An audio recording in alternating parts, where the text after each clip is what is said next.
Alright, boys and girls, welcome back to the channel. In this video, we're going to be fact-checking this biologist who's fact-checking functional medicine claims. And so, yeah, we're going to see how much is true, how much is false, because there are a lot of false holistic health claims just because the field is new and it's not like formalized yet. So we're going to be seeing how much is cope, how much is like fat doctor, boomer doctor nonsense, and how much is real information. So let's get into it. Beefs are with a nugget of truth. And no, should I buy this flat tummy tea or not? Anyone tried it? I hate to. Okay, so yeah, I would not buy that. 90% of these like plant-based lose fat, 90 days, whatever. Food is not going to make you lose weight. There's no like specialty that's going to increase your mitochondria levels that much. If you really want to lose weight, you want to actually optimize your hormones, like your thyroid hormone, your human growth hormone, actually like getting sleep, balancing your like testosterone and estrogen levels. All these like different things are what's actually going to help you lose weight. There isn't some sort of magic food that's going to make you drop weight. So yeah, basically there's two ways to go about losing weight. Just like starving yourself, which is against your biology. 99% of people who try to lose weight this way are going to fail. And then there's actually like fixing your biology, which is like fixing your microbiome so you stop craving unhealthy foods, or like optimizing your circadian rhythm, and all these different things so that you stop actually wanting to be unhealthy and you actually like regulate your metabolism so that you start burning the energy you ingest instead of just craving more sugar because your body can't unlock the sugar. Like what's really interesting is that we start craving sugar because we want an energy spike. So if we have like a magnesium deficiency or something that in the mitochondrial chain that is needed to help our mitochondria process those carbs into sugar, we're going to just crave carbs. Because when we were in our primitive times, it was more likely that we were just missing food rather than missing a nutrient to turn that food into energy. So like what I mean is, if we were like in caveman times and we wanted to like, if we were feeling a lack of energy, it was more likely because we didn't have any food. It wasn't likely that we had a nutrient deficiency because everything was massively nutrient dense because there wasn't agriculture and there wasn't soil sapping and stuff like that, and mass farming that depletes the soil. And so instead of actually just like eating a ton of sugar when you feel sugar cravings, what you should be doing is eating more B vitamins, eating more magnesium, more potassium to help you process that sugar into energy. Because once your body starts feeling that you have energy and that carbs are actually converting into energy, you're going to stop craving carbs. You might be able to reduce the intake, and then you can start oxidizing your lipids or becoming less fat, dropping weight. And so yeah, that's going to help a lot. So let's see what she has to say. That these things are really just glorified laxatives. So what's happening is that you're Okay, yeah, pretty much. She's got it right here. Speeding up your digestive process beyond what it should be normally, but what you're flushing out is food that you haven't finished digesting properly and absorbing their nutrients. So you're creating a lot of diarrhea, and you're also dehydrating yourself. So while you might Absolutely. Okay, she's right on point here. Good job. Feel like you have a very flat tummy, it's not because you're actually losing weight or removing toxins. It's simply because you've removed food too quickly from your body and you're dehydrating yourself. It's Synecdoche is asking, why am I only just learning that chiropractors are not real doctors? Okay, yeah, chiropractors, the chiropractor hack is such a funny thing. Like Dr. Berg, for example, is not a real doctor, he's a chiropractor. So is Dr. Osborne. I mean, like 8 years versus 12 years, I mean, I would go for that, let's be real. No one has time for like 12 years in college to learn something that's like common sense, or like learn that 70% of your diet should be grains and seed oils. Like, let's be real here. The doctor medical system is a complete joke. Yeah. So chiropractic is a $15 billion industry, and it was invented by a guy named D.D. Palmer who thought that ghosts were telling him to create it. That's stupid. Okay. The entire medical system was based on superstition initially. Like, the modern medical system that we have right now is based on ancient Greek philosophy of the four humors, that is melancholy. Also, I forgot the other ones. So the four humors were like melancholic, phlegmic, sanguinic, and so basically it was this theory that when you have a buildup of one certain type of fluid, like melancholy was black bile, cholera was yellow bile, phlegmic was snot, and so they basically thought that if you had an imbalance or like a high level of black bile, you would be depressed, and that's where we get the word melancholy, is because melos, which means black in Greek, and cholera, or no, not cholera, kali, which is bile, that makes the word melancholy. So that's why we're sad when we're melancholic, because they thought if people had an imbalance of black bile, they would be sad. And so then sanguinic people, or people with high blood, would be like hot-headed and angry. And so that's where our modern medicine system is built on. So you can't really say that as that's a genetic fallacy. That's the idea that you can judge where a idea originated or who originated the idea with the idea itself, which is pure cope. So yeah, that's where I'm going to leave it. Believe that the joints and the nerves that go through our body are the cause of every ailment that we know of. Yeah, so it's halfway cope, or I'd say it's like 75% cope. So we can get a massive amount of benefit from releasing our nerves. That's why acupuncture works. Acupuncture and chiropractors work in a very similar fashion. Chiropractors work by releasing nerves and fascia inside of the spine, except acupuncture does it way better. I would recommend doing acupuncture 10 million times more than a chiropractor, because chiropractors kind of just release you for like 5 seconds and then you like walk out of the office and you haven't like actually built the muscle to sustain it. So I would go with acupuncturists every time. So yeah, you can get a massive amount of benefit from releasing fascia though, just from like postural differences, and also just like helping your body to flow. This is kind of woo-woo science-y, but I think it's true. Allowing your sort of blood flow to flow throughout your nerves, throughout your body. And people have seen a ton of benefit from acupuncture, even though it's like a case study. People still have like massive studies, anecdotes, and I don't think that you should just blow it off. I think we should do real studies into how it works and not just blow it off. Chiropractic, pseudoscience. There are certain chiropractors that maybe stay in the lane of more physical therapy, and there's a little bit of data to suggest that for certain types of low back pain, chiropractic adjustment can offer temporary relief, but it's not fixing a musculoskeletal problem. Right, that's why you need to pair. If you ever do go to a chiropractor, you need to actually, right afterward, you need to start strengthening the muscle so you can support that postural change. So I agree with her here. Good point. And it's definitely not doing the other things that chiropractors claim to do. So if you see the abbreviation DC after someone's name on social media, that means that they're a chiropractor and they're not a medical or scientific. Except what I do have to disagree with here is that chiropractors actually take a lot more nutrition classes than medical doctors do. Like medical doctors only take like 4 hours in college, which is absolutely ridiculous. Like if so much of our health is determined by what we eat and how we manage our bodies, you would want your doctor to actually study more than one singular nutrition class. And that's compared to chiropractors who take like 4 or 5 classes. For their chiropractor. So I would trust a chiropractor more than I would trust these fat seed oil doctors. So yeah. Expert. At Pathogen Flock, is it just me or is belief in pseudoscience rising recently? This is okay, so yeah, this is true. What happened was these people think that you can just peddle poisons and not have any repercussion. Pseudoscience is on the rise, but there's reason for it. Like when you keep telling your populace that seed oils are good for you, that you should not see the sun, that you have to eat as much grain and seed oils and soy as possible, of course you're going to get backlash and no one's going to listen to you. Like, are you stupid or something? Like, what is wrong with you? People don't get this. When you start lying to your population, they aren't going to listen to you forever. So we had science, and they started lying to us. They started peddling their seed oils. They started telling us that sugar has nothing to do with diabetes. And people stopped listening. They're like, wow, that's amazing.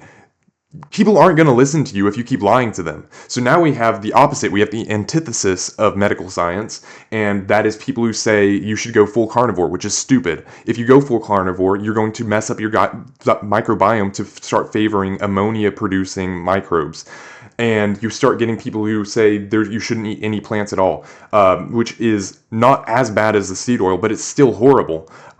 So we're seeing this antithesis, this decentralization of power. It's kind of like when a kingdom is overthrown. When you have a tyrannical king, that king gets killed, it gets replaced by a bunch of serfs and like peasants and whatever, until eventually the power is reconsolidated into one person who is hopefully more just than the original. And so that's what's going to happen next. We're going to have a bunch of random people spreading information on the internet now, and that's what we're seeing now. And eventually it's going to be resynthesized into the medical thing, and these boomer doctors who promote seed oils will either go out of business or be forced to actually alter their medical views. So yes, pseudoscience is a direct cause of doctors lying to you. You can't lie to people and expect them to just eat it up like slop.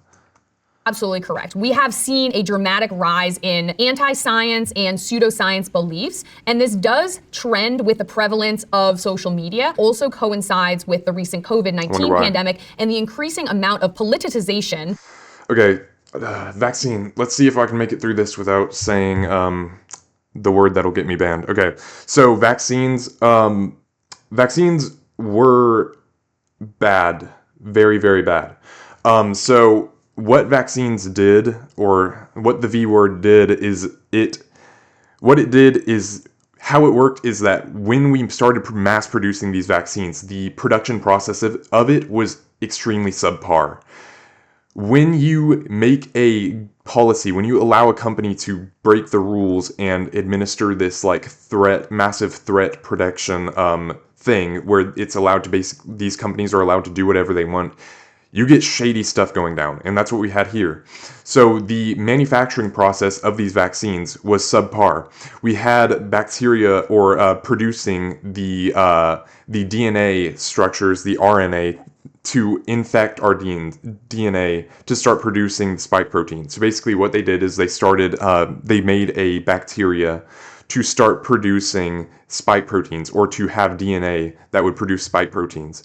So they would make these viruses that they would inject you with it, and after injecting you with that, they would see that would become part of your DNA, and it would be like a mock infection where you would start producing spike protein, and that would allow your body to become used to the spike protein.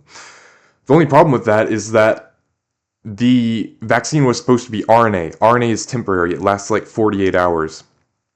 But the problem with that is that with cheap production, they didn't filter out the DNA, and the DNA is permanent. So there's DNA and RNA. DNA permanent, RNA temporary, 48 hours. And so when you produced it cheaply, DNA gets mixed in at like 5 times the safe level. And so with the V word, the COVID V word, what it did was, with this bacterial DNA, that bacterial DNA got mixed into our own DNA. So we had this bacteria mutant human DNA. And so instead of like RNA, where it would be turned off after 48 hours, we still produce spike proteins over and over and over again until your body notifies itself that this DNA is foreign and kills it. Which, for some people who don't have robust immune systems, is horrible for them. They're mass producing inflammation, and it will never stop because these vaccines had 5 times the amount of safe DNA inside of them. So that's what vaccines did. I still support vaccines. It's just this one was horribly executed, and yeah, I do not support this at all. Of vaccines. So this past year, only 93.1% of entering school-age children received vaccinations for the MMR, the measles, mumps, and rubella vaccine. This is a 2% drop compared to the previous school year, particularly for a disease. Which is bad. I support vaccines. It's just that when you start producing slop vaccines, like these ones that cause autism, which we do have studies showing the mechanisms via which vaccines are linked to that. When you keep producing these slop vaccines and not listening to people, they obviously stop listening to you. So actually, like, listen to your population and stop poisoning them. Like, these people keep freaking out, oh, people aren't getting vaccines. Well, we would get vaccines if you didn't make them poison. So yeah. These where you need at least 95% coverage to stop the spread of measles. This is a very concerning. We're earning unlimited. At Guts Not Guts wants to know, how the f did the vaccines cause autism myth even start? This is sort of a myth. It's based on anecdotes, but these anecdotes are valid. So basically what happened is that people kept getting anecdotes of autism linked to, or like kids getting autism after they got vaccinated, and these are anecdotes. But the problem with this is that they did studies, which is good. I support medical people actually investigating it. But the problem is that the actual part of the vaccine that causes the autism is the aluminum adjuvants. So aluminum adjuvants are these things that they add to vaccines to make your body react to it more. So if I had like a measles vaccine, I want to make sure my kid's immune system is like on the alert and like on killer mode whenever it encounters measles. So I want that inflammatory response as high as possible. So what they do is they add aluminum adjuvants to it, which increases your immune system because it's extra toxin load to associate with that measles or mumps or whatever. So, but the problem with this is that certain people who have bad immune systems, they have macrophages, and so macrophages will bind to these aluminum adjuvants, and instead of just processing them and taking them out of the body, the macrophages wants the rest of your body to get used to this substance so that it can attack it better in the future. That's what the immune system does, is it, whenever it encounters a toxin, it goes around the body and makes sure the rest of the body is used to whatever toxin it encounters. So macrophages take in these aluminum adjuvants and they go all around your body and deposit it. They spit out little tiny parts of the aluminum adjuvants just so that it's like, hey, cells in the hand, in the foot, in the liver, this is a toxin. I want you to know how to deal with this in the future. But the problem with this is that it also goes into your brain. And so in young children with who have a propensity towards autism or who have a bad inflammation response, what happens is when these aluminum adjuvants get deposited in a developing brain, their brain goes haywire and it stops a process known as neural pruning. And so neural pruning is when you have neurons, your neurons are like a bunch of branches connecting all to each other. And so when you lack neural pruning because you have high inflammation because you just had aluminum dumped on it, these neural connections don't get cut. And that might sound good. You might be like, oh, I want as many neural connections as possible. No, that's not good. Because half of learning is dissociation. Half of learning is association. The other half is dissociation. So if I wanted to learn to like cut with precision, like if I had a knife and I wanted to learn how to chop like a pro chef, I need to dissociate the neural connections that make my hand like wiggle around. I need to dissociate the connections that like flip the knife upside down or something like that. And with autism, that isn't cut. Stuff like that isn't cut, and that's why they have weird neural associations that make them awkward socially, is because they have associations in their mind that aren't natural. And this is the reason behind savant syndrome, which is where autistic people have like supernatural traits where they can like say anything backwards or something like that. It's because they don't have the neural pruning like we do. So they get these supernatural talents. So yeah, that's how vaccines connect to autism.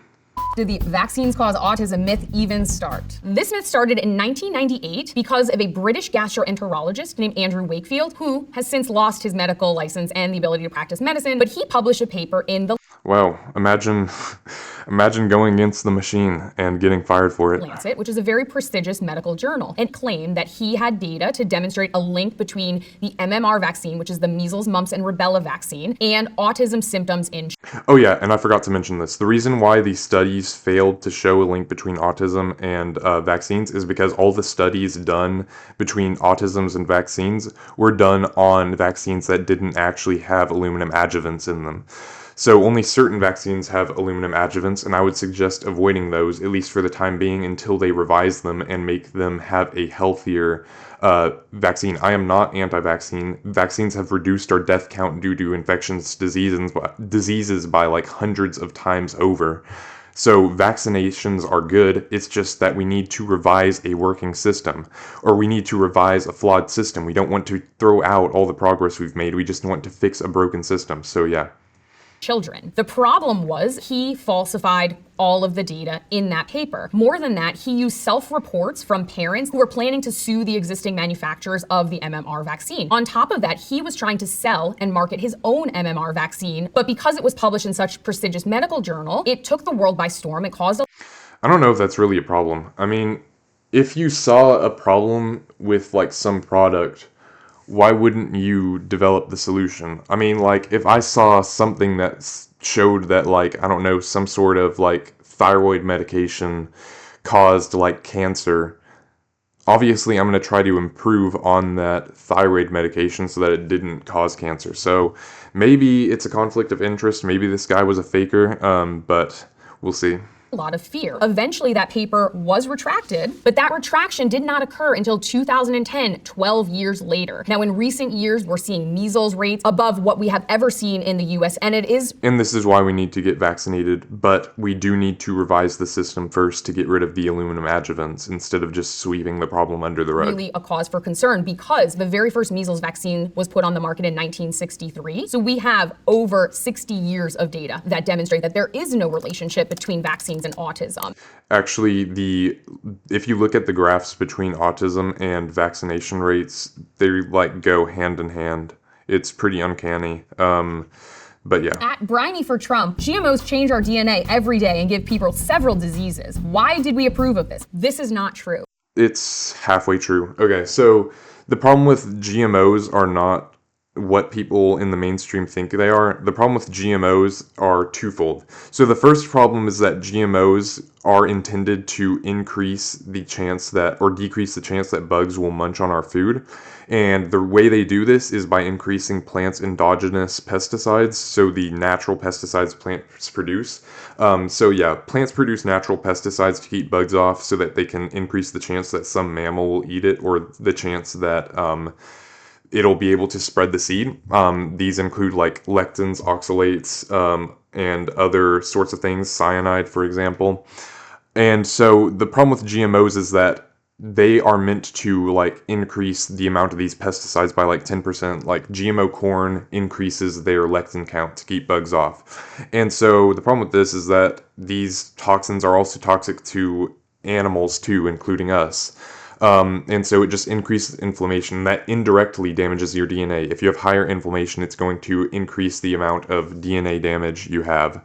And then the secondary effects, the secondary negatives of GMOs is that DNA is very fragile. If you make one change in the DNA structure, it's connected to thousands of other alleles. And so if you make one change in the DNA strand, it's going to make downstream changes that we can't necessarily predict yet. We'll probably be able to predict it accurately within the next like 5 to 10 years. But yeah, I would just avoid it for now and I would not eat GMO foods because they're just used to maximize profit and decrease the chance of bugs eating them. I would just go for organics so that you're not eating these endogenous pesticides. So yeah.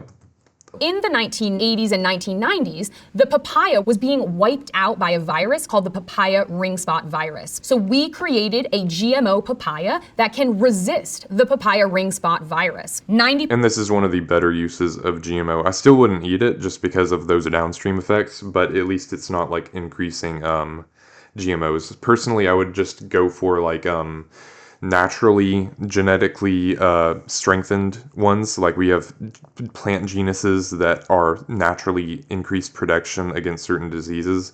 So yeah, that's what I would go for. 1% of the papayas are GMO. And when you eat them, today the best not changing your DNA. So when you eat the papaya, you're not directly eating all of its cells, downstream. And all of those cells contain DNA. So those DNA molecules are going to enter your stomach and it's going to mix with an enzyme called pepsin. So when the pepsin interacts with the DNA molecule, it blacks.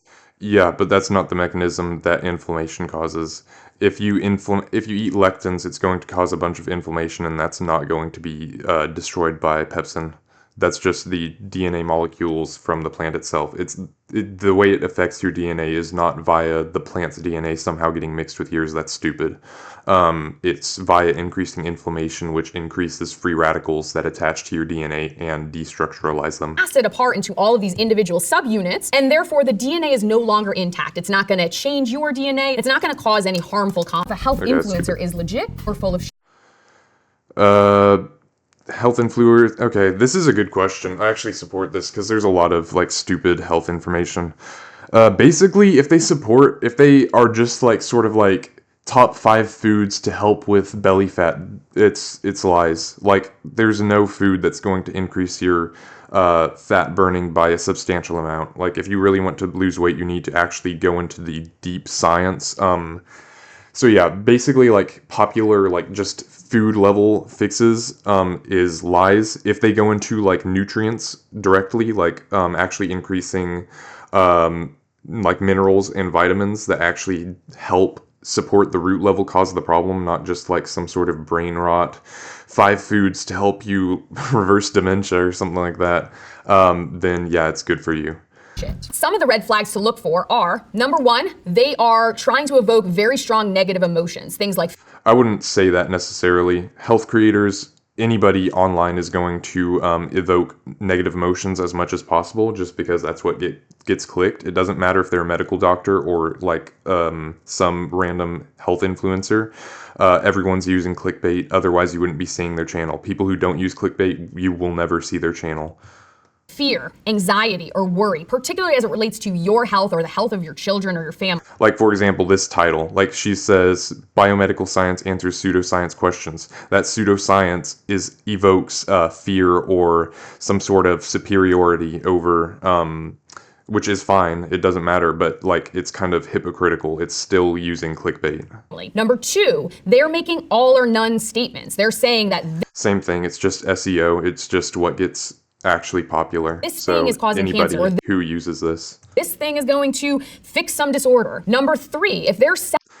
and also the problem with that is that there are things that actually do reverse cancer or do reverse certain diseases. Like I reversed rheumatoid arthritis via just increase or fixing my nutrient imbalances, and so decreasing mold. So diseases have a cause, and saying that any cause other than taking some manufactured petrochem non-natural drug is kind of stupid. Like it's like there's a reason for your disease. If you have an autoimmune disease, if you have cancer that you weren't born with, it's not genetic.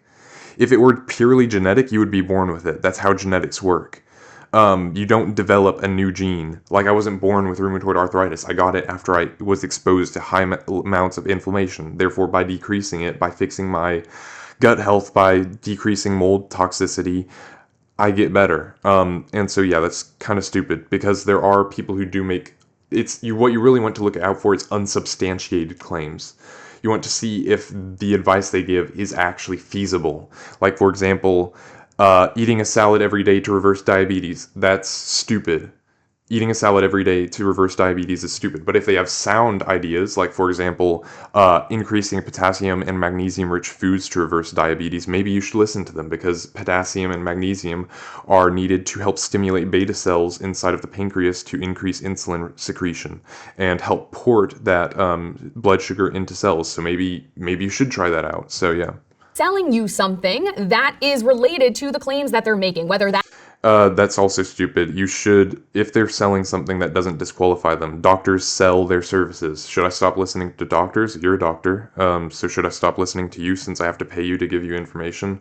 Like, people don't just make content for nothing. Like, I want to make money off of this channel. If I didn't make money from this channel, I wouldn't be making videos. So yeah, people don't make anything if it's not serving themselves. That's just the brutal truth of psychology. That is a supplement or a diet plan or a protocol or a book. Number 4, if they have an obvious conflict of interest. Are they working for the company of the product that they're selling you? And last but not least, if they're speaking way outside of their area of expertise, if someone is a neuroscientist that specializes in optic nerve signaling and they're pretending to be an expert in infectious disease immunology, that's probably a red flag. At 10,000 Problems wants to know, why does homeopathic medicine work so much better than real medicine? It doesn't. We've done multiple studies on homeopathy. Homeopathy is basically this thing where you take a substance, like for example, potassium, like calcium iodide.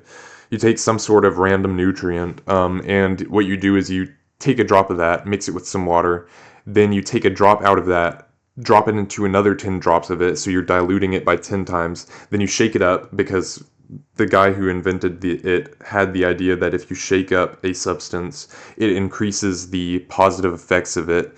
If you dilute it and then shake it up, it increases the effectiveness of it. So then you have this diluted substance of potassium iodide. You take a drop of that, put it in another 10 drops of water, shake it around, and so eventually you just keep diluting it like 52 times. I think they dilute it like usual supplements go from like 32 dilutions to 56 dilutions.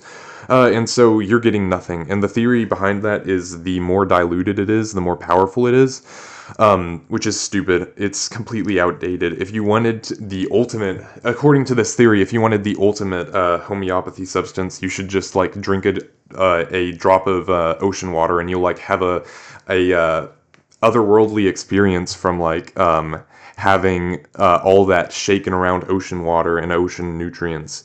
So yeah, homeopathy is stupid, which I'm glad she's refuting Unfortunately, that is not the case. But let me tell you a little bit about what homeopathy is, because it's often confused with other sorts of alternative remedies. Homeopathy is a pseudoscience that was created or invented in the 1700s by a German guy named Samuel Hahnemann. He created this based on two beliefs. The first is that like cures like, meaning that if something causes a symptom, that same substance can cure an ailment that creates that symptom.